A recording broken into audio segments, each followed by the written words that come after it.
This talk explores the journaling process. You can use the process in travel writing projects and in tourism destination branding. We look at how to use Microsoft OneNote to capture and keep your journaling in a method that is similar to sketchbooking for creatives. Narrative journaling is proposed here as a methodology for writers who are researching a specific destination. You can use the process during your master's study or during your doctoral research. The process will mature into a productive method for your professional writing in placemaking and literary travel writing. The object is to help you create literary travel stories. These travel stories will be cultural artifacts. Readers will want to keep them and read them again. Writers have kept their own journals for many years. Dorothy Wordsworth wrote up her Grasmere journals from her walks in the Lake District. Her journal entries served as pretexts. Pretexts are rich in scientific and emotional data. They can become catalysts for literary writing. Dorothy's brother used her journal entry here as a catalyst for his poem on daffodils. We will look at two lakes. Lake Garda in Italy and Lake Annecy in France. Lake Garda inspired journal keeping in Franz Kafka, an earlier travel note by Stendhal. The French lake, Lake Annecy, is the setting for a novel by Nobel laureate Patrick Modiano. Sebald's travel writing creates sites for literary tourists to visit. His writing acts as an interactive surface between Sebald's experiences and Kafka's journaling in the diaries. W.G. Sebald is a literary travel writer. In Vertigo he takes along with him his Kafkae and his copy of Stendhal. 4 features make travel writing literary. First, that movement is in evidence. She walks. The wind moves the ripples on the lake. Next, the past tenses are employed signaling a completed narrative, and a first-person narrator guarantees the ethical dimension of eyewitness testimony. The 4th feature is the immanence of the story. All that the readers have is there, and this total testimony is evidence that the narrator lived to recount the tale. Thus it is considered heroic in literary terms. Your own desk research and literary reading build an emotional map of the new destination that you are deep mapping in your project. Discover and analyze existing stories, including literary fiction and the journals of others, set in the destinations. This preliminary reading is to build the map of a new hexis, the armature on which the new travel story will be written. You must also include geography, climate, and the geology of the place you are researching.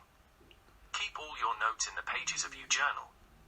Use Microsoft OneNote as your journaling space. I will explain a template for you to use in OneNote later. For example, the tourist office of Lake Garda provided a list of the winds that blow across the lake. This scientific knowledge of the lake's microclimate was known to and experienced by Kafka.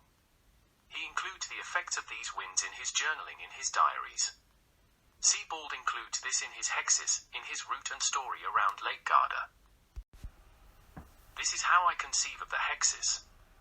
For me, the writer's hexis is both conceptual and physically mappable onto the city or tourist resort.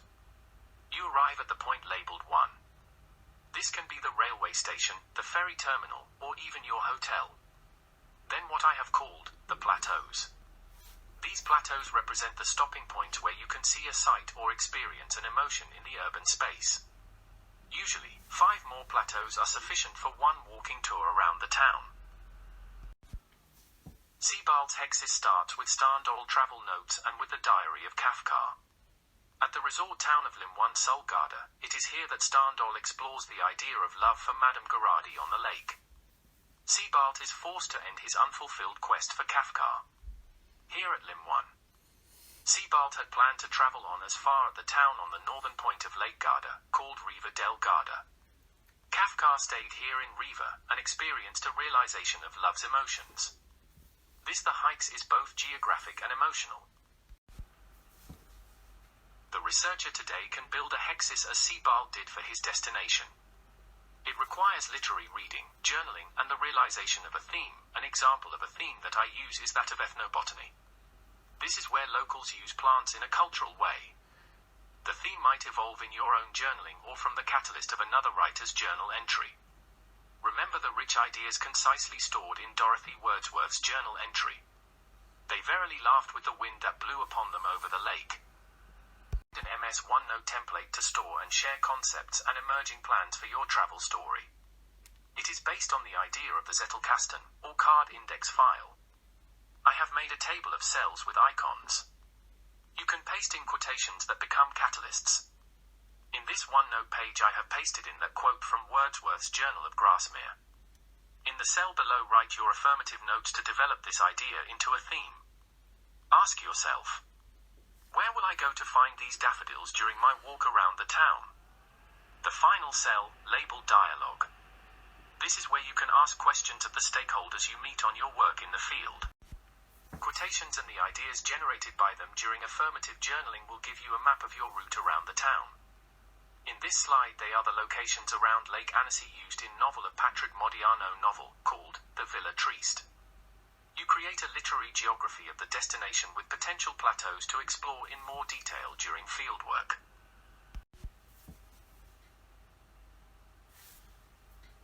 Field Notes from Fistral is my example of a travel story that I made around the Cornish town of Newquay. I used this processual methodology to develop the rich content. I used dialogue with a hotel owner and with the director of a heritage museum. Notice the movement ocean in the opening lines and the use of first-person I as the narrator. Notice, too, please the past tenses used to recount the story. You can upload your travel stories as ebooks to the Google Play Book Store. You will need a trusted Google Partner account and a bank account. I present my digital books and audio books on the Google Play Book Store. I use the free software called Calibre. Calibre makes .epub files from your Microsoft Word documents. Google Play requires .epub files to put on sale in its bookstore online. When you are writing longer texts, for example, books or dissertations, then it is useful to know your own daily word count. I call this productivity. For me, an uninterrupted hour of writing, without consulting any reference material, gives me a word count of 340 words. This word count is for handwriting on an A4 ruled, lie-flat notepad. I use Google Lens to scan in handwritten texts and convert them to word processor text. For book-length writing projects, I use a Microsoft Excel spreadsheet with a row for each chapter. I can update the spreadsheet with my day's production. I can use it to calculate how many more days and how many more words I need to write in order to meet deadlines. For your dissertation, use sections instead of chapters to manage your production. Word count from wordcounter.ai. This free web software lets you paste in even whole book to study the stats and word frequencies. This helps you see your writing productivity. Here is a list of references to the published book chapters where I explain this methodology in more detail. Your university library may already have some of these in their eBook Central store online. Thank you for watching my presentation. Please follow my updates and new projects on my Google Blogger pages at travelwritersonline.blogspot.com or scan the QR code with the camera of your smartphone.